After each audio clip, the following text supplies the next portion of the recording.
Apagado, cigarro apagado. Calma, Marcelo. Marcelo, boa tarde aos amigos. Tudo bem? Cigarro apagado. Começando aqui a live, vai entrar muita gente nessa tarde para falar sobre a bombástica demissão de Sérgio Moro, em que ele não apenas se demite, como ele também ataca Jair Bolsonaro. Mais do que ataca, ele acusa Bolsonaro de vários crimes. Então, realmente, a gente tem um cenário muito complexo na vida política brasileira, em que a gente pode estar chegando perto do fim do governo Bolsonaro. Mas, antes de mais nada, boa tarde ao nosso querido Marcelo Auler. Tudo bem, Auler?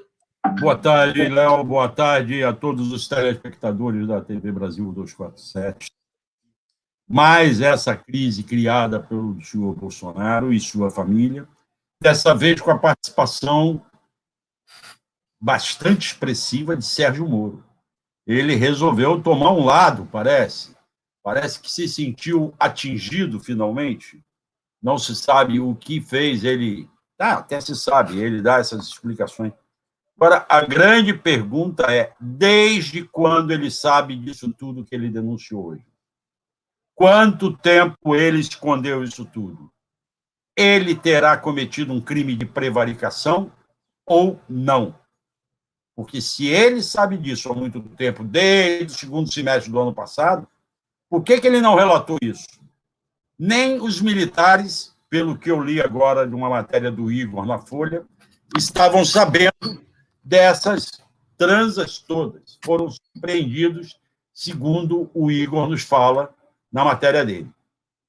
Agora, precisamos saber desde quando o senhor Sérgio Moro, o juiz, o ex-juiz, aquele que todos diziam que era, acima de tudo, um homem que respeitava a lei, está sabendo de todas essas acusações e manteve isso escondido sem que todos nós soubéssemos antes.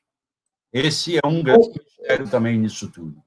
Ele confessou esse crime, Marcelo, da prevaricação, e eu acho que muita gente vai acioná-lo por conta disso, até acho que é um ponto importante. Por quê? Porque ele fala que o Bolsonaro o pressionava, né, a passar informações sigilosas da Polícia Federal. E já chegou a informação aqui, Marcelo, de que isso diz respeito aos inquéritos dos filhos, né, do Carluxo, sobretudo. Helena está chegando, dá um alô aqui para a Helena, já vou embarcar a Helena aqui na transmissão. Mas também tem uma outra coisa, Marcelo. Ele fala que quando foi para o governo pediu uma pensão especial para a família, que é uma coisa muito fora do padrão. Vamos trazer a Helena aqui, ó. Chegando aqui a nossa queridíssima Helena. Oi. Boa tarde, Helena. Tudo bem? Tudo. Que dia, hein, Helena? Que dia, né? E ainda não acabou, porque ainda tem uma entrevista do Bolsonaro precedida por uma reunião com todos os ministros às 16h30, daqui a pouquinho. E ainda tem, Helena, diziam que também haveria uma entrevista do Paulo Guedes. Então já pensou se caem as duas torres gêmeas, né? Miriam Leitão dizia hoje de manhã que podiam cair as duas torres gêmeas.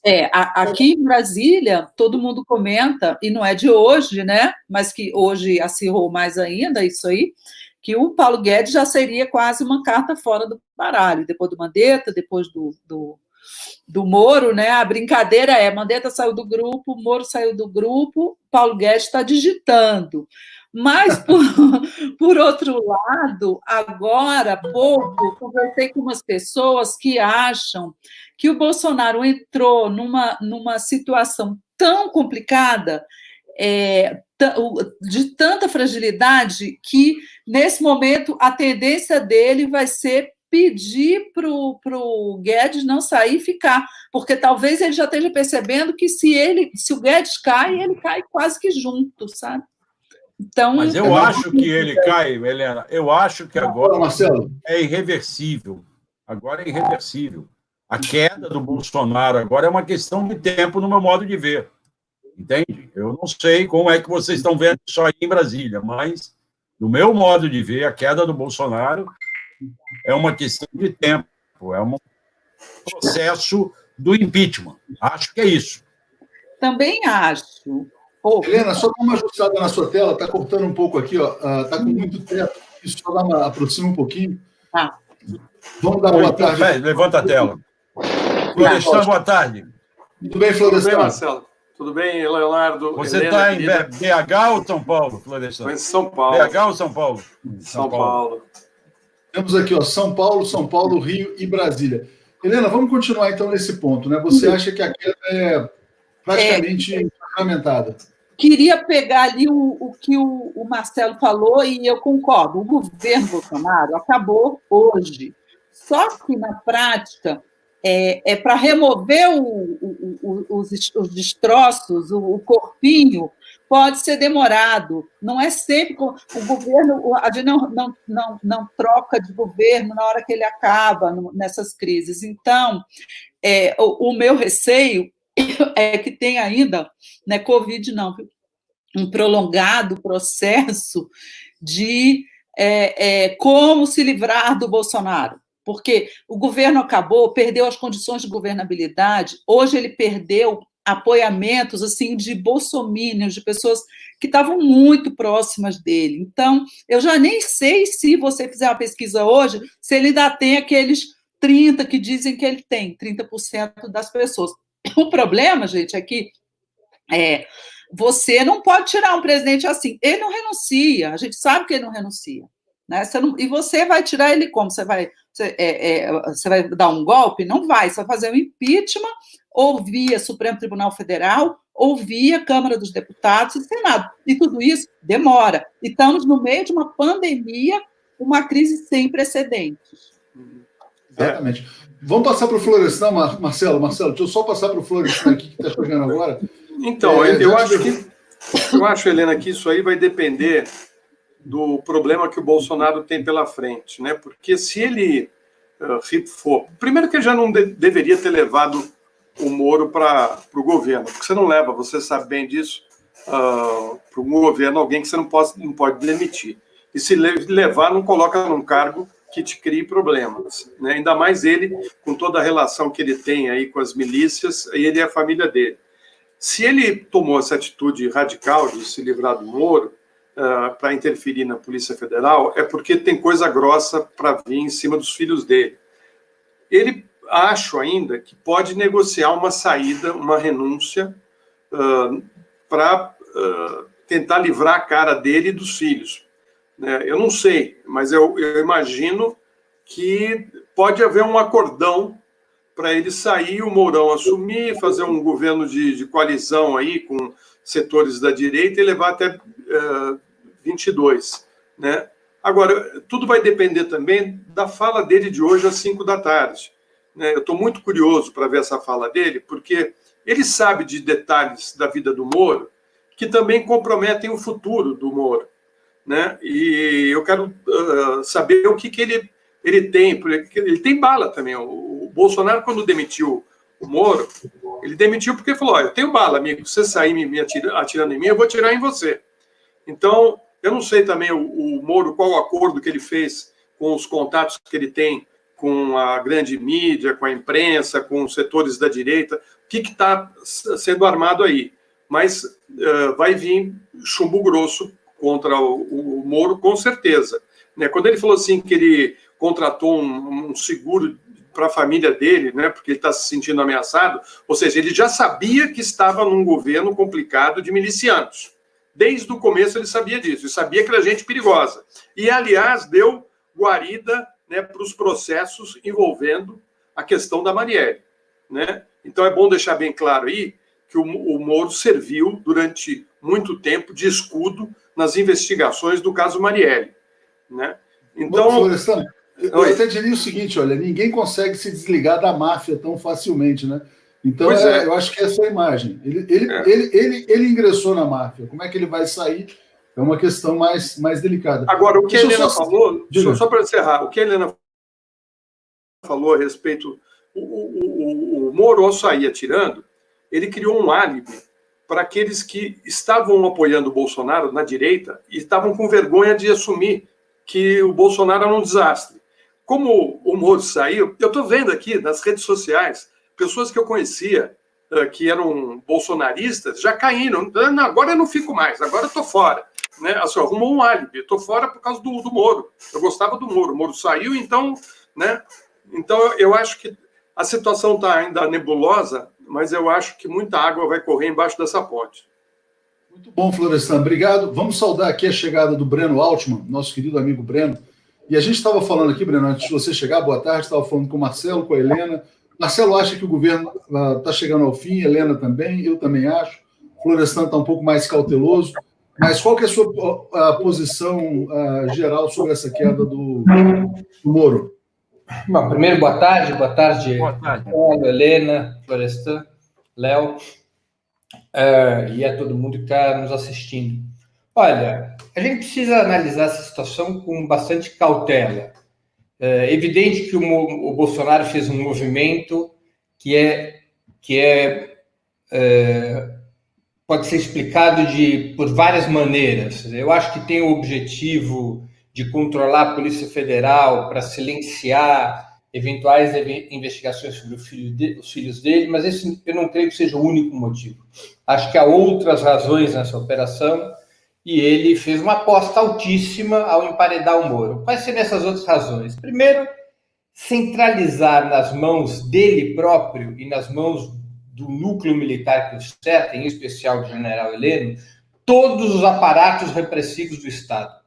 Ou seja, fazer com que todos os instrumentos repressivos estejam sob o comando do núcleo palaciano.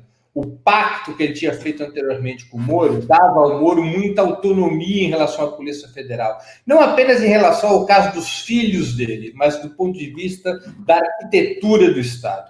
E há um outro elemento. Eu acho que o Bolsonaro faz um cálculo de qual é o melhor caminho para tirar o Moro da jogada para 2022. E ele acha que deixar o Moro no governo ajudava o Moro para 22 mais do que jogar o Moro no deserto.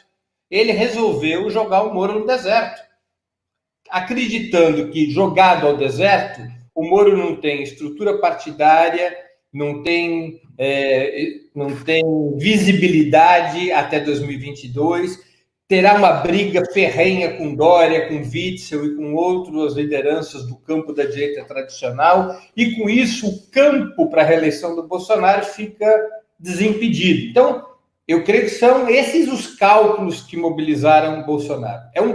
São cálculos de altíssimo risco, porque efetivamente a saída do Moro do governo, ao menos numa situação imediata, debilita o Bolsonaro mais do que ele já estava debilitado.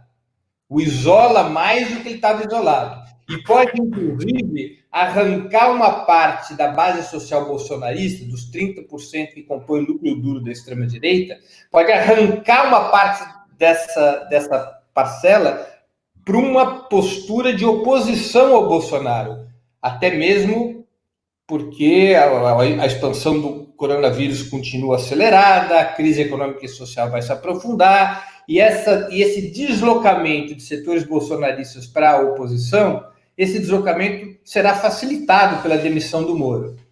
Por fim, a situação, só aqui para concluir o raciocínio, o que eu vejo de elemento principal nesse cenário? É, evidentemente, o ressurgimento da direita tradicional no palco principal da luta política do país.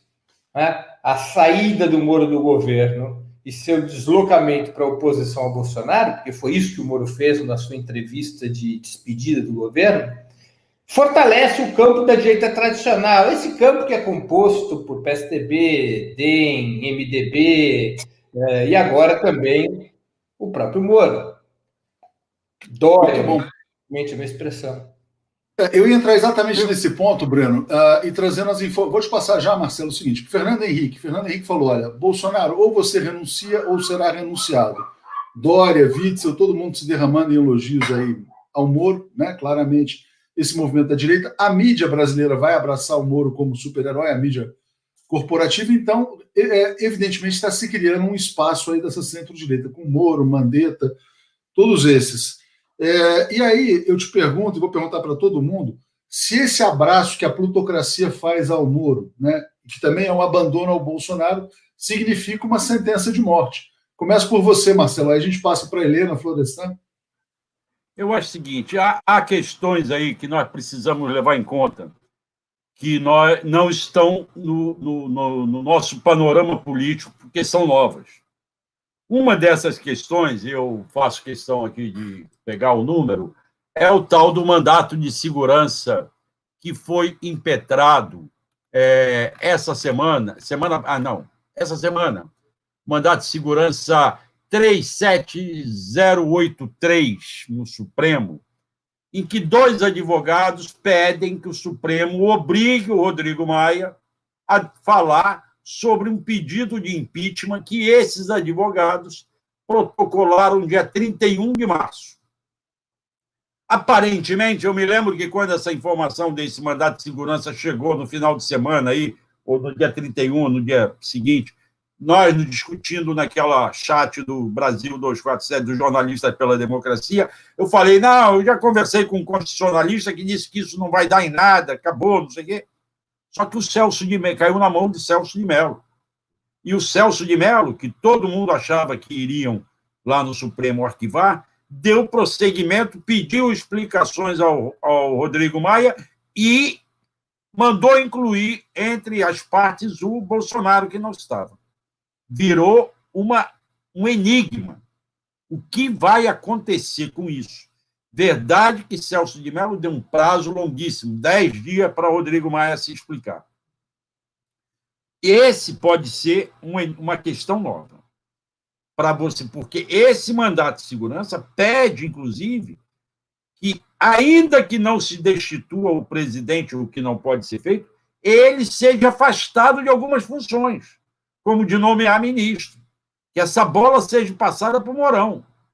Não sei qual é o entendimento que o Supremo vai ter disso. É difícil? É difícil.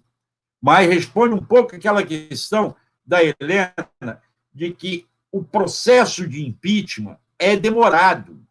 Vai demorar ali uns 2 meses para ser debatido na Câmara e, na melhor das hipóteses, 2 meses para ser debatido, e aí afastar o Bolsonaro se o Senado aprovar. Sem levar em conta, sem discutir, levando ou trazendo a discussão ainda, que no Senado ele precisa, com 28 votos, ele afasta. Ele está buscando o apoio dos partidos do centro para criar uma blindagem do Senado. Marcelo, mas eu acho que vão encontrar uma figura jurídica diferente. Eu acabei de mostrar a manchete do Estadão agora, a reportagem da Andresa Matais, dizendo que é muito próximo ao Moro, dizendo que o Moro tem provas documentais contra o Bolsonaro. Conversas de WhatsApp, eventualmente gravação, né? Porque o Bolsonaro é um aloprado. O Marco Aurélio Mello falou que, eventualmente, ele pode ter cometido crime comum. No crime comum, eu acho que eles podem, inclusive, decretar o afastamento e... Não pode. Tem que passar pela Câmara. Tem que passar pela Câmara. Eles podem investigar como Helena, o seu microfone está desligado, então você... Já vou liberar aqui, já vou para não dar eco. Eles podem investigar como o Alexandre Moraes mandou, sem autorização da Câmara. Mas, havendo uma denúncia, tem que passar primeiro pela Câmara e chegar no Senado. Isso é inevitável. Por isso que ele está buscando base. Agora, tem um outro problema que ainda eu não consegui entender. Por que ele fez essa confusão toda? Não é por conta da indicação do delegado que vai cuidar do inquérito, que vai investigar as manifestações antidemocráticas de domingo. Esse delegado já existe. Esse delegado é o mesmo que está investigando as fake news e foi escolhido pelo Alexandre de Moraes em 19 de março. Na matéria que eu publiquei hoje, que o Brasil 247 republica, está lá no meu blog, que é justamente o do Bolsonaro, a demissão no DPF não tem efeito prático, mostra que essa demissão, botar um diretor-geral novo, por mais confiança que o Bolsonaro tenha, jamais vai interferir nas investigações que estão em curso, seja na CPMI, seja no fake news com Alexandre Moraes, seja no Alexandre Moraes com a manifestação antidemocrática ou as outras ações que correm no Supremo. Marcelo, eu não acho que o Bolsonaro tenha armado uma confusão mudando o delegado. Eu acho que ele vai dizer agora, às 5 horas na coletiva, o seguinte: o Moro estava conspirando, me traiu, né? E estava com a prova da conspiração, está aí, ele armando todo esse circo para me derrubar. Eu acho que vai ser por aí, para tentar mobilizar os bolsominions contra o Moro. Mas passo para a Helena fazer a análise dela. Eu acho isso. Como a gente tinha falado antes, uma coisa é acabar um governo, O governo Bolsonaro acabou.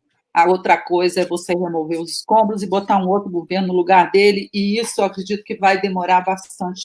Bastante eu não diria, mas vai demorar 2, 3 meses para acontecer, se acontecer. No próprio Supremo Tribunal Federal, você tem uma investigação, você tem que concluir essa investigação, o Procurador-Geral da República, de qualquer maneira, tem que fazer uma denúncia, o Supremo tem que aceitar essa denúncia, aí que ele vai mandar um pedido à Câmara, para a Câmara autorizar ou não que o presidente seja processado, e no momento em que a Câmara autoriza, o presidente é afastado. Então, é um processo de impeachment, de certa forma, mais curto do que se você for agora criar uma CPI para começar a investigar.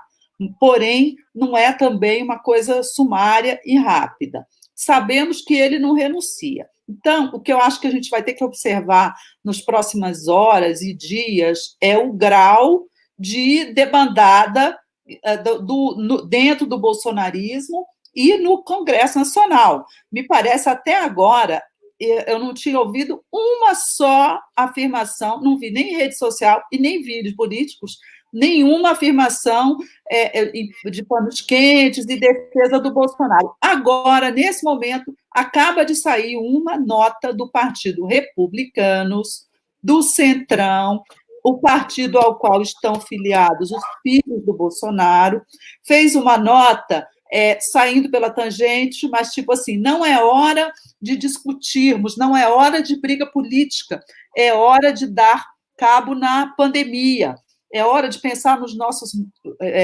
mortos, nas pessoas contaminadas, ou seja, esboçou-se ali uma leve defesa do Bolsonaro, não defende, tá? Mas acena com esse caminho. O Bolsonaro, nos últimos dias, ofereceu mundos e fundos para esse pessoal do Centrão. Inclusive, a saída do Moro agrada muito ao Centrão, né? Eu não estou dizendo que foi feita por causa disso, mas combina muito com essa nova opção preferencial do Bolsonaro pelo Centrão. Então, eu acho que a gente tem que ficar muito de olho nessas reações lá dentro do Congresso, o que o Centrão vai fazer. Centrão é assim, ele costuma pegar os cargos que oferece, pegar o dinheiro, encher o bolso, mas na hora que ele vê que a situação está perdida, ele vai lá e vota contra, né? Então, eu acho que num impeachment eles votariam. Mas nesse momento em que ainda não estão diante dessa situação, eu acho que é o caso de observar. E é o caso de observar também as ruas. As ruas, no momento, não estão existindo, mas você tem os panelaços, você tem uma deterioração clara da base bolsonarista. Então, é bom ficar de olho nisso aí, porque é isso que vai determinar, basicamente, o que o Congresso vai fazer. Ninguém faz impeachment, nem aprova impeachment, se não tiver um amplo apoio popular, uma conjunção de forças, um acordo político com o governo que virá. Quer dizer, para botar o Mourão lá, esse pessoal vai chamar o Mourão e vai dizer, Mourão, a gente coloca você, mas você vai ter que fazer isso e aquilo. Então, ainda tem muito tempo pela frente. Não, muito bem colocado, Helena. Interessante você falar desse apoio do Republicanos, do Congresso, negociando. E tem o fator militar também, para a gente entrar aqui agora com o Florestan, com o Altman. O Mourão falou assim, não, a demissão foi chata, mas vida que segue. Achei uma declaração muito, muito branda. Você tem também matérias aí em off de não, os militares se dizem traídos, mas nunca dá para saber o que eles estão pensando exatamente.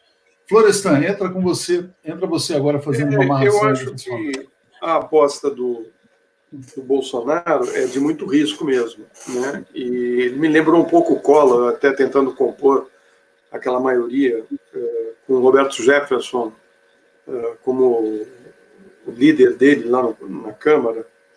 E eu não sei também qual o respaldo que o Bolsonaro vai ter hoje dos militares, né? Eu tenho dúvidas, porque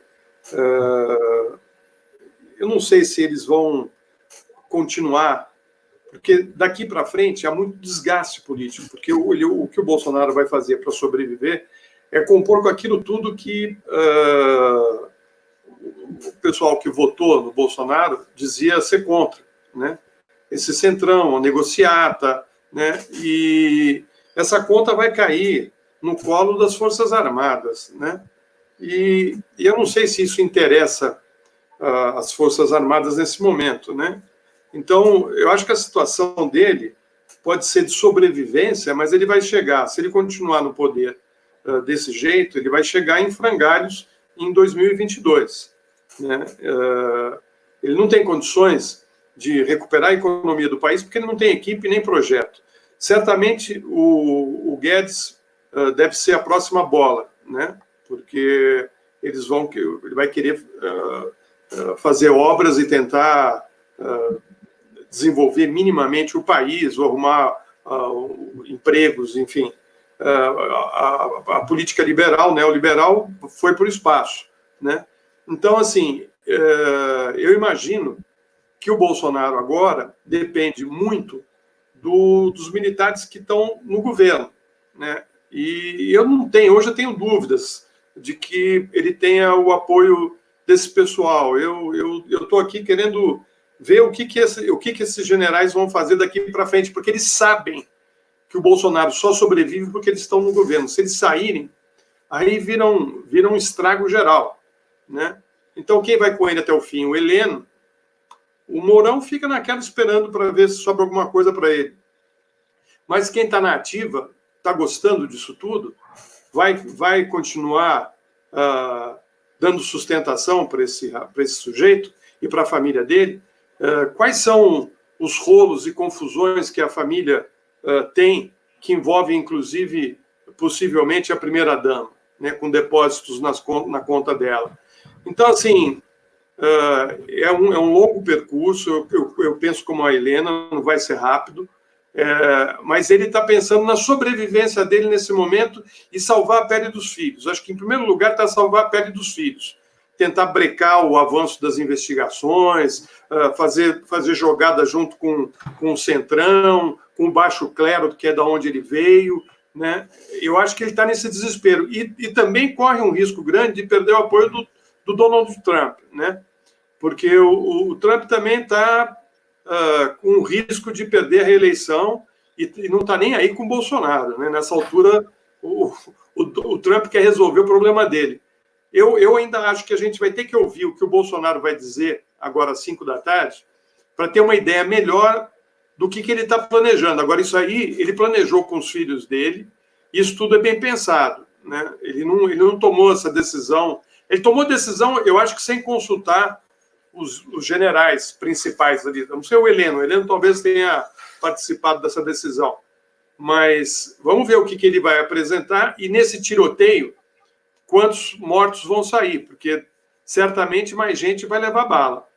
Florestan, tem uma matéria da Veja falando que o motivo principal desse tudo foi o Bolsonaro, não diz quando, ter pedido ao Moro, eu mandei o link aí para você pelo... a gente está publicando. Ter pedido o Bolsonaro para interferir no inquérito que investiga a fake news e que teria chegado no Carluxo. Acontece que esse inquérito está na mão do Alexandre Moraes. Quem é que vai interferir nisso? Não tem como. Claro. Marcelo, deixa eu passar para o Alckmin, porque aqui, olha, tem coisas interessantes. O Bolsonaro, nesse momento, está reunido com os ministros militares para traçar a linha de resposta a essa crise, né? E o Carlos Bolsonaro soltou um tweet agora insinuando uma conspiração militar contra o pai dele, dizendo que, inclusive, o Moro poderia estar vinculado à questão aos militares aí nessa suposta conspiração. O Bolsonaro toda hora fala que tem hienas querendo devorá-lo. Eu queria que você falasse sobre o fator militar. Os militares estão com o Bolsonaro, estão com o Moro, né? Vão puxar o tapete do Bolsonaro. Como é que você avalia? Olha, a questão militar, nesse momento, é a decisiva. Se o Bolsonaro perdeu o apoio das Forças Armadas, a sua situação é calamitosa. Ele não consegue se sustentar no governo. O pilar fundamental do governo dele é o partido militar, são as Forças Armadas.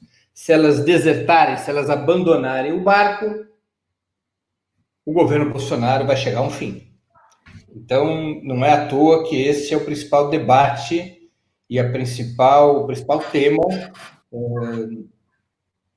em curso. Os militares têm que fazer um cálculo complicado. Um cálculo complicado. Porque eles agora ou se abraçam a Bolsonaro e vão até o fim, pagando a conta do que pode significar o governo Bolsonaro, coronavírus, crise econômica social, desmoralização, aliança com setores mais corruptos do Congresso e assim por diante. Ou os militares pagam essa conta, ou eles se inclinam por uma solução que não os protege, porque, afinal de contas, eles são os responsáveis pelo que o governo Bolsonaro fez até aqui, ou seja, eles foram um suporte, um apoio do governo Bolsonaro, não os protege e os deixa numa situação complexa do ponto de vista institucional, ou seja, mais uma vez as Forças Armadas brasileiras passaram a ser o grande peão da política brasileira, voltando à primeira cena, formalmente a primeira cena da solução das crises nacionais. Não se sabe como isso começa, nunca se sabe como termina. Então, a gente tem que aguardar um pouco, ver como é que evoluem os acontecimentos aqui nas próximas horas. Há sinais de que alguns dos generais estariam dispostos a abandonar Bolsonaro. Pela primeira vez, há sinais desse tipo. Isso seria mortal para o Bolsonaro. Isso seria mortal. Acho que é por aí, Breno, também. O Jorge Luiz não aceitou. Consta que o Gente, tal Jorge Luiz não aceitou ir para o Ministério. Eu infelizmente... Peraí, deixa só o Breno sair, o Breno vai sair, mas fala, Breno. Aí, eu queria agradecer o convite, eu dei uma passada rápida aqui para dar um pitaco, então vou ter que voltar para um outro compromisso. O Breno, só para fechar a tua posição, então, ele não está morto ainda, o Bolsonaro, né? Não, está ferido, mas não está morto. Tá ferido. Gravemente ferido? Gravemente ferido, mas não está morto. E tem repertório para reagir. Se ele mantiver o apoio dos militares, ele tem repertório para reagir. As dificuldades dele serão crescentes, ele vai ter mais problemas agora do que tinha antes da demissão do Moro. Agora, ele tem condições de reagir. Nesse sentido, a situação dele é diferente da do Collor. O Collor não tinha base social. O Bolsonaro tem. Isso faz uma diferença enorme em qualquer tipo de processo de afastamento presidencial. Não existe impeachment sem apoio popular. E não existe impeachment contra um expressivo apoio popular ao presidente. Muito bom. Obrigado, Breno. A gente volta a se falar em breve aí. Valeu. Auler, você. Eu estava chamando a atenção que há notícias de um bom repórter, que eu acho que é o Igor da Folha, dos bastidores lá do Planalto, de que o Jorge Luiz, por exemplo, não aceitou a indicação para ir para o Ministério. O Jorge Luiz é aquele que é filho do militar amigo do Bolsonaro. Há alguma insatisfação no meio militar e não poderia ser diferente. Afinal de contas, primeiro já a questão da manifestação no domingo, a presença dele na frente do Forte Apache, já incomodou. E agora o Moro veio com uma artilharia pesada. Eu acho que é um acúmulo de informações que pode levar o Moro também a responder pela prevaricação. Não sei se isso vai acontecer ou não. Desde quando ele está sentindo essas coisas, essa pressão toda? Ele fala desde o semestre do ano passado. Agora, só ontem que ele veio dizer não, é para interferir no inquérito do Supremo, eu não sei. É tudo muita dúvida, depende muito do que o Moro vai falar agora, do que o Bolsonaro vai falar agora às 5 horas da tarde, qual a linha de defesa dele. E ele vem babando de ódio. Eu vou passar para a Helena. A Helena estava gesticulando, só saudar aqui a chegada do Paulo Moreira Leite. Boa tarde, Paulo, tudo bem? Daqui a pouco eu te passo. Helena, eu vou te perguntar se você tem alguma sensação de como estão os militares com o Bolsonaro. Olha, os militares, não é de hoje, eles já estão bastante divididos em relação ao governo Bolsonaro. Como eles apoiaram, eles não podiam simplesmente cair fora, mas você já tinha uma grande insatisfação em alguns setores militares, sobretudo nesses setores militares mais equilibrados, mais profissionais, que defendem Estado de Direito, valores da democracia, etc. Oi, eu não estou ouvindo ninguém. Não sei se vocês estão me ouvindo, mas... Oi, Paulo, estamos te ouvindo. Deixa só a Helena concluir, eu já te passo, só um segundinho. Tá. Mas o que eu ia dizendo? Tem uma grande divisão entre os militares. Você tem aquele grupo de militares, que é o pessoal do DAS, que é o pessoal que não quer perder o DAS, não quer perder o emprego. O lado desse pessoal é o lado de quem teve no ostracismo boa parte desses anos todos aí de democracia, os militares não tiveram um papel relevante, e o Bolsonaro encheu o governo dele de militares, e não é só o general Heleno, o Ramos, os que estão lá no Palácio, não. Tem um monte de coronel, tem um monte de militar no segundo, no terceiro escalão dos ministérios. Então, eu acho difícil você ter uma posição homogênea, hoje em dia, dizer assim, os militares abandonaram o Bolsonaro. É complicado você falar isso. Acho que podemos chegar a ter qualitativamente os militares que abandonarem o presidente serem tão importantes, por exemplo, se o ministro da Defesa, Fernando Azevedo, que é o da Ativa, se os comandantes militares pelo país, se o alto comando do Exército, das outras forças, ficar muito insatisfeito com o Bolsonaro e fizer algum tipo de entendimento com o general Mourão, a gente tem que lembrar isso, gente, o Mourão é um militar, o Mourão é um general. Então, não é difícil aos militares apoiarem um governo Mourão, né? Eu acho que é até uma coisa natural. Então, você vai ter ali dentro do Palácio a resistência dos que são ministros, dos que estão ali ao lado do presidente. Esse pessoal aí não vai trair o Bolsonaro nunca. Eles querem o próprio emprego, mas o próprio Mourão pode enfiar uma cunha nesse grupo, combinando, por exemplo, olha, você continua na minha Casa Civil, você vai continuar no meu governo, afinal são todos eles profissionais, né?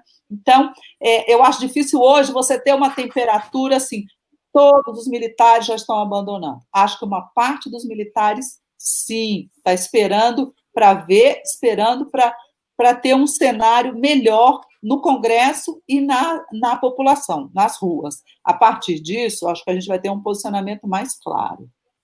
Acho até interessante, Helena, isso que você falou, parece um pouco com o governo Temer, né? Porque os militares, o Mourão, por exemplo, ele pode oferecer para os militares todos os cargos dos olavistas. Pode oferecer Itamaraty, pode oferecer educação, né? Então ele pode formar um governo novo. Deixa eu ver se... Paulo, você está escutando a gente bem, não? Paulo não está nos ouvindo, peraí, Paulo não está nos ouvindo. Vou passar para o Florestan, vou tirar o Paulo, ligar para o Paulo e pedir para ele entrar de novo. Florestan, você. Aqui da base bolsonarista, né?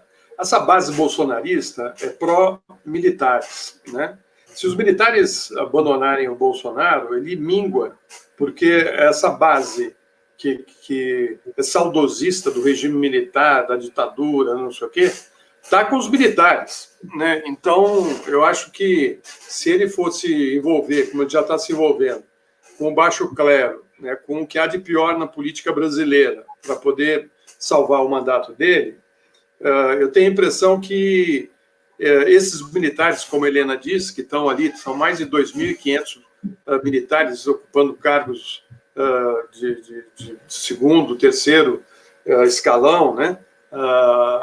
Eles sabem também que se o Mourão assumir, eles vão continuar, né? Então, se precisar se livrar do capitão, eles vão se livrar como eles se livraram nos anos 80, né? Daquela crise que o Bolsonaro provocou com aquele processo que ele acabou sendo afastado do Exército sem a perda do cargo que ele ocupava, né? Aliás, foi aposentado e ganhou um cargo de tenente, né? De capitão, né? Porque ele era tenente. Então, assim, eu acho que os militares, pela experiência que eles têm no Brasil de golpes, né? Não foram poucos, né? Desde a proclamação da República, eles atuam na política.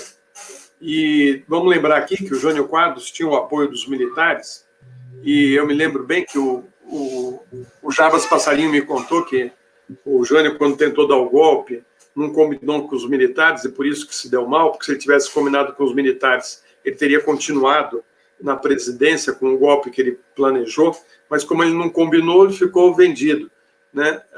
E abriu espaço para os militares ocuparem, né? Logo depois. Ou seja, eu estou achando que os militares estão fazendo um cálculo, né? De quanto dura o Bolsonaro e que horas que eles vão ter que sair, né? E eles sabem que eles vão ficar como a bola da vez, né?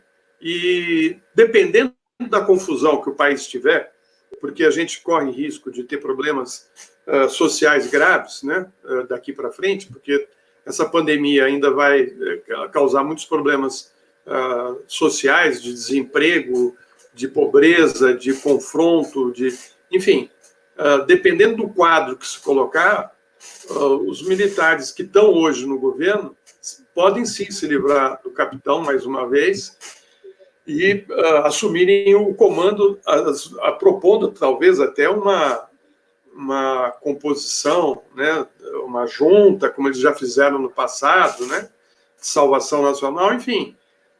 Eu acho que tem muita água para correr embaixo dessa ponte, né, nós vamos ter que aguardar, mas eu acho que as Forças Armadas é o coração do Bolsonaro. Se as Forças Armadas, principalmente os generais que estão no governo, saírem, o coração dele para, porque a base dele vai desaparecer.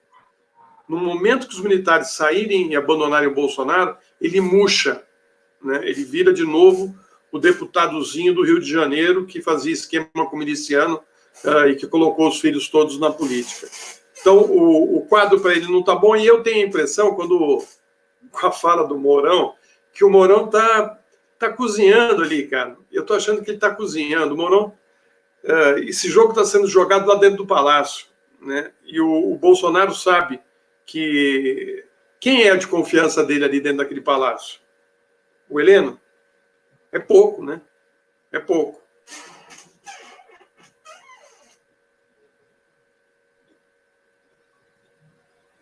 Não estou ouvindo agora, não. Léo, você está sem microfone, Léo. Sem microfone. Paulo, você está nos ouvindo? Mas liga o Agora, microfone. a gente... Microfone, Paulo. Fala, Paulo. Está sem captação de áudio, está aberto aqui o microfone, não está vindo. Infelizmente, a gente está com um problema aqui na conexão dele. Eu vou passar para você, Marcelo, então, para a gente continuar. Eu vou ligar para o Paulo já já. Olha só, fator militar colocado pelo Breno, pela Helena, pelo Florestan. Como é que você está vendo essa questão, né? O Mourão vai ter a habilidade de formar um governo ou não? Vai conseguir? Como é que você consegue? Será que é possível criar um grande acordo nacional em torno do Mourão? Eu acho que sim. Eu acho que sim, por um motivo muito simples. O Mourão não é um imbecil que o Bolsonaro é. O Mourão é um cara inteligente. O Mourão, você pode ser de direita, pode ser extrema-direita, pode ser radical, e ele é isso tudo.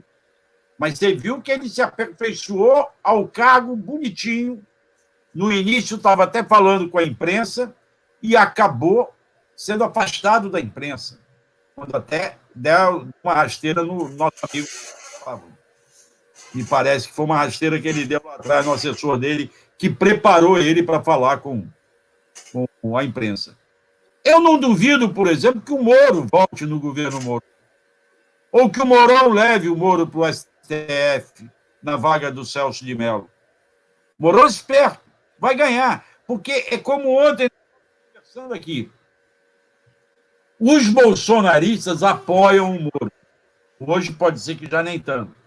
Mas nem todos os lavajatistas apoiam o Bolsonaro. Votaram nele. E muitos hoje já se arrependem, embora não tivessem outro voto para dar.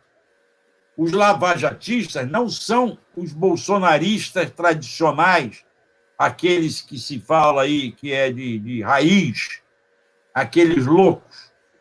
Os bolsonaristas de raiz sempre apoiaram a Lava Jato. Agora, nem sempre os lavajatistas apoiaram os bolsonaristas, o Bolsonaro. E agora vai haver um racha. A turma que defende a Lava Jato vai pular fora do barco do Bolsonaro, mas pode apoiar o Mourão. E aí os procuradores vão cair fora. E podem apoiar o Mourão, tranquilamente. Eu acho que o Mourão tem condição, sim. Não é o ideal para nós, não. O ideal para nós está lá atrás, seria não ter impedido o Lula de participar da eleição. Isso é, para mim, o ideal, lá de trás. E isso o Supremo vai pagar esse pato pro resto da vida. Pode até agora tentar dourar a pílula, mas é responsabilidade deles também. Paulo, você nos escuta? Paulo? Não. Travou a imagem. Travou a imagem, está com a conexão travada. Deixa eu passar para a Helena, então. Que aí você falou a questão do Lula, eu queria perguntar uma questão para ele. Se vai se fazer um grande pacto nacional, um grande acordo nacional, o Fernando Henrique está pedindo impeachment, tem várias pessoas, empresários, MBL chamando protesto. Você acha, Helena, que a esquerda vai ser reinserida no debate público ou vai ser mantida no gueto em que foi colocada? Deixa eu só colocar uma outra questão em cima da tua para ser debatida aí. Até que ponto essa nova imagem que o Moro vai ter vai interferir no julgamento do STF sobre as irregularidades que ele cometeu na Lava Jato? Bem lembrado, Marcelo, bem lembrado. Esse processo do STF, que está parado há meses, que o Gilmar Mendes disse que iria levar para a segunda turma, que estava esperando o Celso de Mello voltar de uma licença médica. O Celso de Mello já voltou há 2 semanas e até hoje eles não pautaram esse processo. Sinal de que eles estavam com medo, eles estavam empurrando com a barriga, etc. Por quê? Porque nesse processo eles vão ter que anular a sentença do Moro em relação ao Lula, não é? E aí declarar que o Moro não é imparcial, né? Que o Moro foi parcial no julgamento do Lula.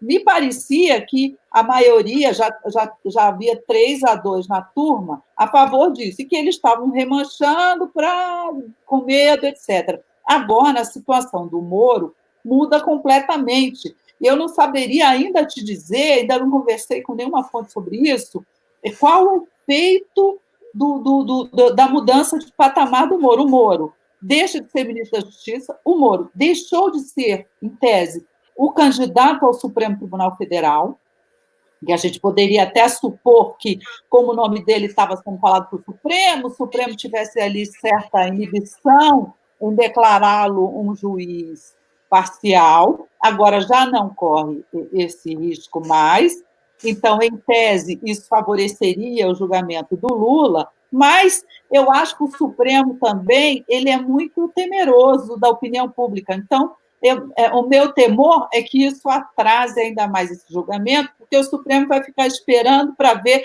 se o Moro vai sair mesmo de herói dessa história toda, ou se o Moro, como a gente acha, vai sair queimado até por acusações do Bolsonaro. Acho que se o Moro entrar na briga de rua, como parece que está entrando, se engalfinhando com o Bolsonaro aí, fica mais fácil para a segunda turma do Supremo julgar esse recurso, e não é uma absolvição, mas é uma anulação da sentença que torna o Lula elegível novamente. A importância é essa.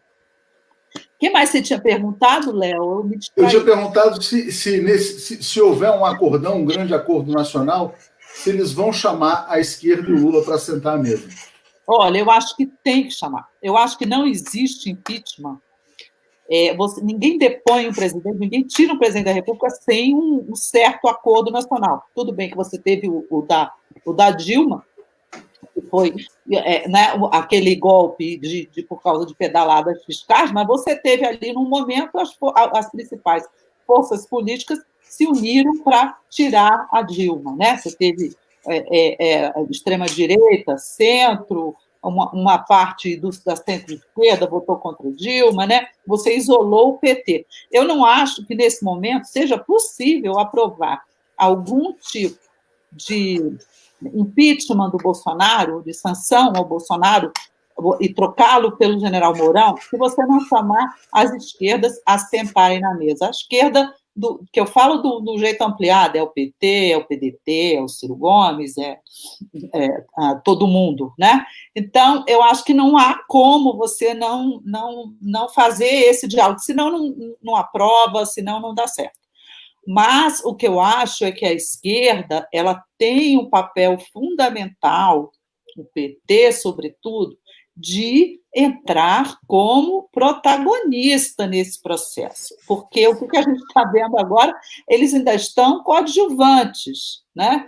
Eu acho que se vai haver impeachment, se vai haver processo contra o Bolsonaro, eu acho que o mínimo que as esquerdas podem fazer é liderar esse processo de formação dessa frente, porque senão quem se coloca como principal adversário do Bolsonaro vai ser o Dória, vai ser o Witzel, vai ser a centro-direita. Quer dizer, então você vai ter uma troca de direita por centro-direita, por direita tradicional. E a esquerda tem que entrar nesse jogo com força. Então, por mais que até agora o PT tenha achado que não era conveniente defender o impeachment, talvez num raciocínio bastante correto de que o desgaste do Bolsonaro poderia ser mais interessante politicamente em 2022 para um candidato petista do que um governo Hamilton Mourão, ainda assim, eu acho que agora, se o movimento do impeachment começa a tomar concretude, eu acho que a esquerda tem que entrar de cabeça, tem que entrar de sola, tem que ir para as ruas, tem que fazer uma campanha e tem que ter o protagonismo desse processo. Se deixar que outros tenham, ela vai chegar em 2022 bem atrasada. Legal. Obrigado, Helena. Paulo, e agora? Agora está tudo bem? Continua sem áudio, Paulo. Infelizmente não vai dar, porque assim, você está ouvindo e a tua voz não está saindo. É algum problema, o Paulo está revoltado lá no celular. Eu vou passar para o Florestan. Paulo, a próxima vez a gente faz no Zoom. Desculpa. Florestan, e aí? A esquerda vai ser recolocada nessa mesa, não? Desculpa, agora estava fechado. Eu acho que, nesse momento, com essa pandemia, é aquilo que a Helena já falou, colocar o povo na rua é impossível, ficar dependendo dos panelaços, né? E o PT veio agora com a bandeira do fora Bolsonaro, né, do impeachment. Eu quero ver, primeiro, o rolo que vai ser armado dentro do Congresso, porque ao abraçar o Centrão e esses políticos todos, precisa ver o preço que eles vão cobrar a partir de agora, o preço da fatura, né? A gente que trabalha há muito tempo na cobertura política, a gente sabe o Bolsonaro hoje tem que pagar mais pelo apoio do que antes. Hoje, para entrar no governo dele, você tem que ganhar mais cargos, né? Quantos cargos que ele vai distribuir para esse baixo clero, para o Roberto Jefferson, para o Valdemar Costa Neto, né? Enfim, ele vai ter que começar a distribuir cargo, né? Assim, da maneira pior que você possa imaginar. Então, isso vai causar um estrago para ele na mídia. Agora, eu acho que a mídia, quando ela levou o processo de prisão e impeachment, prisão do Lula e impeachment da Dilma, eles excluíram a esquerda, né? E você vê que eles sistematicamente tentam fazer a discussão da centro-direita para a direita, né? A centro-esquerda e a esquerda ficaram de fora. E o jogo todo deles é tentar manter esse parâmetro entre centro-direita e direita, né? Porque nós estávamos, no período FHC, Lula e Dilma, do centro-esquerda para a esquerda, né? A gente foi para o outro lado. Então, como é que o PT vai ter que se articular junto com as outras forças progressistas, né? Porque você tem o Ciro Gomes, você tem outros partidos, o PCdoB, como é que isso vai ser coordenado, né? E nós temos uma crise também, nós temos muitos governadores com problemas. Quem que vai ser colocado como candidato da direita e do centro e da esquerda, né? Quem é o candidato hoje, né, pela esquerda, pelo centro, ou pela centro-esquerda. Né? Tá tudo muito nebuloso ainda. Eles não conseguiram, no período Bolsonaro, nem se colocar como oposição forte ao Bolsonaro. Né? O Ciro falava uma coisa, o PT falava outra, o PCdoB fazia o caminho dele, enfim, não havia uma concordância. Né? E o que eu estou percebendo agora é que a centro-direita está se posicionando rapidamente, né? E eles estão em vantagem, porque, na realidade, eles estavam já trabalhando o nome do Dória, né? Agora tem a volta do Moro. Eu não acho que o Moro vai ser o candidato da direita. Eu acho que o candidato da direita está mais para o Dória do que para o Moro. Mas vamos aguardar. Eu acho que o Moro ainda vai se queimar um pouco nessa briga toda aí, vai sobrar muita coisa para ele, por ele ter entrado nesse governo. Né? Eu acho que ele vai pagar um preço alto também. Então, vamos aguardar para ver. Mas eu ainda aposto, né, numa saída através do Mourão. Eu ainda acho que a saída... Eu acho que é a tendência. É a tendência, mas tem todo esse fator tempo, como a Helena colocou, Florestan. Eu vou ler os comentários que eu acabei não lendo, superchats, rapidamente. Daqui a pouco a gente vai pausar também para... Como é que nós vamos fazer na hora do pronunciamento? Não, a gente vai parar por aqui. Eu acho que é melhor a gente parar para assistir o Bolsonaro e depois a gente volta mais tarde. Aqui, ó, o Roberto Caldeira está dizendo: o maior problema da política brasileira é a Globo. É a Globo sempre tentando enfraquecer e derrubar governos. Laurita dizendo: e os Estados Unidos? A extrema-direita sustentava Bolsonaro. Outro braço do Deep State sustentou Moro. Como ficarão as forças dos Estados Unidos nisso? Essa é uma questão fundamental também. O Max pergunta: vocês não acham que Bozo pode estar querendo sublevar os militares de baixa patente? Como último passo, acho que ele não tem condição de colocar as milícias e as polícias contra o exército. Fátima diz: é verdade que para assumir a vaga do STF, Moro teria que estar afastado do cargo por 6 meses? Eu não sei responder essa pergunta, posso deixar para o pessoal aqui. Não obrigatoriamente. Entendi. Vaga de STF, não. Tá, aqui, ó. A Rafa dizendo: Bolsonaro preferiu cair em popularidade com a saída do Moro do que ter reveladas as falcatruas dos seus filhos. Está dizendo Ciro 22. Vicente fala: meninos, que ciumeiros, os guardiões do Tesouro e INSS já poderiam estar pagando a licença saúde. Né? Enfim. Fábio dizendo aqui: base social se desmancha. Professor Zé Uchoa dizendo: vai ter concurso para o TRF4, o Moro pode ir para lá. Daniel Vilela dizendo que, perguntando se não seria possível cancelar as eleições de 18, aí seria no TSE, na questão das fake news, mas também não tem ambiente político para isso. E o Zolete aqui nos apoiando, Zé Uchoa dizendo: doutor, hoje sou eu quem está sendo massacrado, amanhã será o senhor. Depoimento de Lula Moro, bem lembrado. Ele também fala que Malafaia tomou as dores do Moro, puxou a orelha do Bolsonaro. Então já é mais uma divisão na base bolsonarista. E diz que Witzel e Dória estão se derramando em elogios a Moro na Globo News. Silvio fala que o super-homem perdeu a capa e caiu. Só um último elemento que eu queria trazer para vocês, para fechar, é a rápida deterioração econômica. A Bolsa hoje caiu 6%, o dólar foi para R$ 5,68, chegou a R$ 5,75, 6,91 em casas de câmbio. Então, assim, olha, se não houver uma maneira de estancar rapidamente a sangria do desgoverno, isso aí não vai terminar bem, né? Os militares também, se é que eles têm alguma estratégia, teriam que olhar para esse campo da economia. Vou passar para cada um fazer uma palavra final. Marcelo, Helena, Florestan, e a gente fecha por aqui. Fala, Marcelo. Eu soube que já tem empresário pulando fora do barco do Bolsonaro. Vários. Você tem aí também o fato de que o novo inquérito aberto no Supremo pode chegar àqueles bolsonaristas, empresários, inclusive, que financiaram essas manifestações, e isso pode estar amedrontando alguns, tá? E hoje acho que tem vários, tem que olhar como é que vai ser a reação, quem vai sair fora desse barco. Já devem ter muitos saindo fora do barco. E aí, a deterioração econômica que já é com a pandemia, a deterioração econômica que já é grande com a pandemia, vai só aumentar cada vez mais. Eu aproveito para me despedir, que eu tenho que resolver um problema antes de ouvir o pronunciamento. Um abraço a todos e até a qualquer hora. Tchau. Valeu, Marcelo. Obrigado. Helena, e a economia? Isso. Gente, o Bolsonaro já está lá falando, viu? Vou ser bem breve.